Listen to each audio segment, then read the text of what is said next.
Bismillahirrahmanirrahim. Welcome to Shine Forces Academy. This is physics test number 10, and this is from Super Excellent Academic and Intelligence book. You know that this book is all for forces, it may be Army, Navy, Air Force, ठीक है.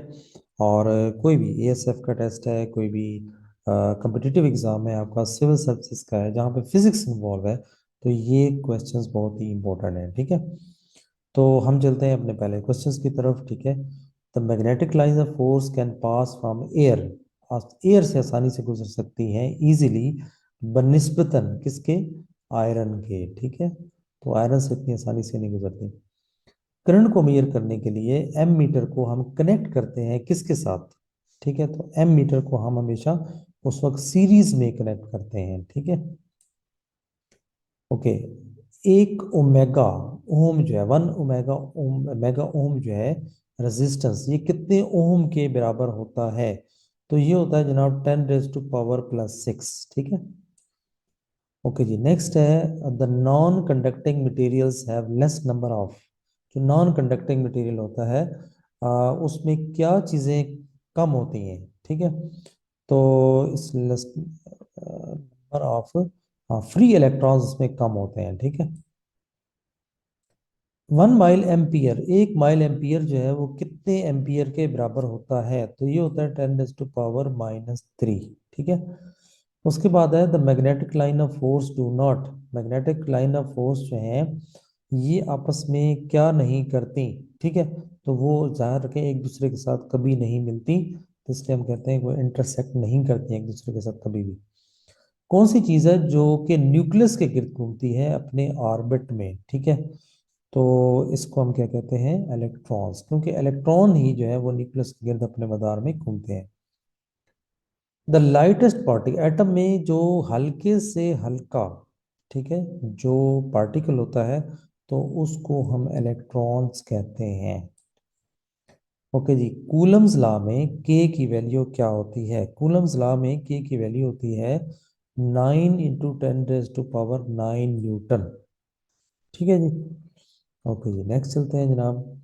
Unit of capacitance, capacitance की unit क्या होती है? तो ये हम पहले भी एक क्वेश्चन कहीं पढ़ चुके हैं, फैराड होती है, ठीक है. कैपेसिटर में कौन सी चीज used between plates and as a medium? Plates के दरमियान हम यूज करते हैं एज अ मीडियम के तौर पर, तो वो इस्तेमाल होता है डाई इलेक्ट्रिक, ठीक है. अच्छा, अगर हम पास करते हैं इलेक्ट्रिक करंट को वायर में से, तो फिर कौन सी चीज़ इसमें पैदा होती है, ठीक है? तो याद रखें, उसमें इलेक्ट्रिक फील्ड जो है ये पैदा होती है, ठीक है. ओके. सिमिलर पोल्स, मैग्नेट के जो एक जैसे पोल होते हैं, तो वो हमेशा एक दूसरे को दफा करते हैं, यानी रिपेल करते हैं, ठीक है. और जो अपोजिट पोल होते हैं वो अट्रैक्ट करते हैं, ठीक है. अच्छा, नेक्स्ट है कि किसी भी वायर में जब करंट फ्लो करती है फ्रॉम अबव टू बिलो, ऊपर से नीचे की तरफ, तो फिर जो direction of line of forces होती हैं वो क्या होती हैं, किस डायरेक्शन में होती हैं? तो वो होती हैं जनाब क्लॉक वाइज डायरेक्शन में, ठीक है. Okay. The change galvanometer into ammeter, यानी किसी भी गैल्वानोमीटर को अगर हमने एम मीटर में चेंज करना हो, तो उसके रेजिस्टेंस को हम कनेक्ट कर देते हैं विद गैल्वानोमीटर, ठीक है. और किस सर्किट में हम चेंज करते हैं उसको? रखते हैं सीरीज के सर्किट में, ठीक है. तो सर्किट सीरीज में रखेंगे तो फिर गैल्वानोमीटर कन्वर्ट हो जाएगा एम मीटर में, ठीक है. अच्छा, नेक्स्ट है कि if current is passing through the solenoid, the north pole of the solenoid can be determined with the help of. तो जो उसका राइट साइड होता है वो सम नॉर्थ पोल जो होता है सोलेनॉइड का, तो उसे हम अ,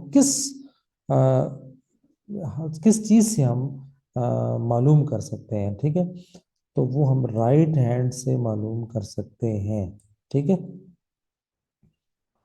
अच्छा, नेक्स्ट क्वेश्चन है कि relationship between electric current and magnetism, ये किसने इंट्रोड्यूस किया था, ठीक है? तो इसका जो मुजब था वो था ओर्स्टेड, ठीक है, ये ओर्स्टेड ये नाम था इसका. ओके, नेक्स्ट क्वेश्चन है कि द रीजन, यानी वो इलाका, वो जगह मैग्नेट के इर्द गिर्द जहाँ पे मैग्नेट का जो असर होता है वो महसूस किया जा सके या मौजूद हो, तो उस फील्ड को हम क्या कहते हैं? Magnetic field. ठीक है, यानी वो एक एरिया होता है जिसके अंदर अंदर आप मैग्नेटिक फील्ड जो है वो महसूस कर रहे होते हैं। ठीक है।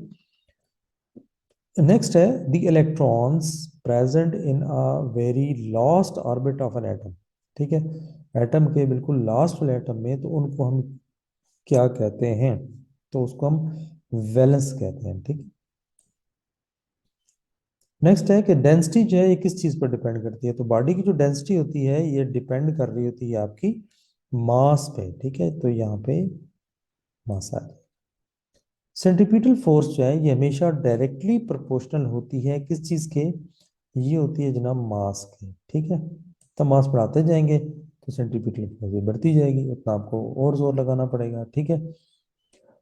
The distribution of vectors, vectors को डिस्ट्रीब्यूट करने का अमल, यानी अलग-अलग करने का अमल, दो या दो से ज्यादा वेक्टर्स में तब्दील करने के अमल को हम क्या कहते हैं?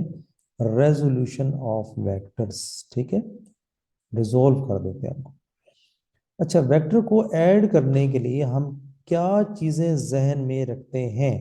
ठीक है, तो हम जो सबसे ज्यादा चीज अहम है वो डायरेक्शन, कि उसकी डायरेक्शन एक जैसी होनी चाहिए। ठीक है। नेक्स्ट है the rule of hand to tail, यानी हेड टू टेल का जो रूल है वो किस चीज के लिए इस्तेमाल होता है? तो वो हमेशा याद रखें कि वो वेक्टर्स को जमा करने के लिए हम हेड टू टेल रूल को इस्तेमाल करते हैं। ठीक है। अच्छा, मास जो है ये कौन सी क्वांटिटी है? मास जो है, क्योंकि इसमें डायरेक्शन इन्वॉल्व नहीं होती, तो लिहाजा ये स्केलर क्वांटिटी है। ठीक है। तो व्यूअर्स, ये हमारे जनाब 25 क्वेश्चंस पूरे हो गए और ये टेस्ट नंबर था 10। ठीक है।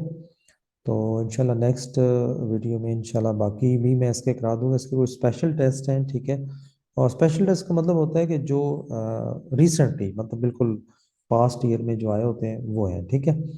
तो ये मैं जो आपके आप लोगों के पास अगर पुरानी बुक है एडिशन, तो वो अ, उसमें शायद वो स्पेशल टेस्ट ना हो, लेकिन ये अगर आपने ये 23rd एडिशन जो है, ये 2022 का, अगर वो आपके पास बुक है तो उसमें ये ज़रूर है। बल्कि जो रिसेंट बुक चल रही है, तो मींस के आज से 2 साल बाद, 3 साल बाद अगर ये बुक को देखेंगे तो माइट भी उसमें मजीद क्वेश्चंस आ जाएंगे, तो वो फिर हम मजीद क्वेश्चंस ऐड कर देंगे आपके यहाँ पे। हम और वीडियो बना के हम डाल देंगे। ठीक है, तो इसलिए इन चीज़ों की फिक्र नहीं करनी है आपने। ठीक है, तो चलें, खुश रहें। टेक केयर, अल्लाह हाफिज़।